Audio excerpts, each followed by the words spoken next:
My name's Kobi Graham, I'm 33. I worked down at Bondi for 12 years as a professional lifeguard, and my role on the storm surfers is a safety officer. Anyone who knows Ross and Tom, they're just 100 mile an hour. They're like little kids, you know. You let them, take them off the leash and they'll just go, you know. So it's kind of hard to keep them, you know, contained a little bit.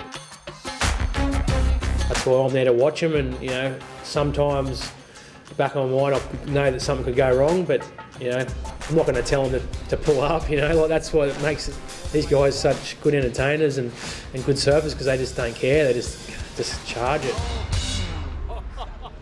It's tough being a surfer doing this gig, because you know, most of the time when we go on these trips, you know, my local's pumping.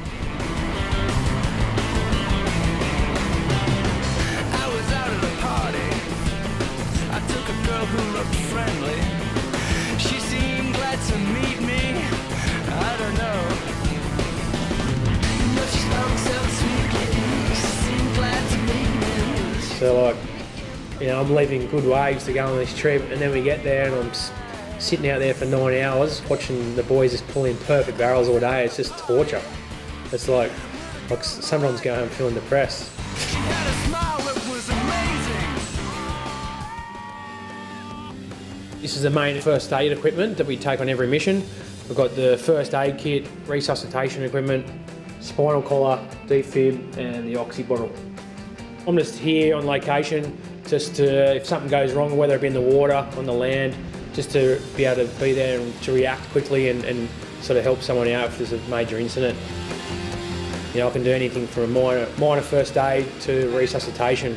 So I'm pretty well equipped to handle any situation on this trip.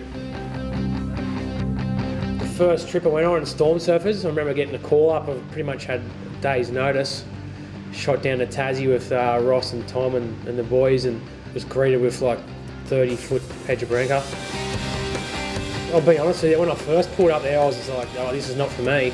And I think after a while you kind of started adjusting to it a bit. After 6 hours of watching it, studying where the best place to take off, and wasn't going to knock it back.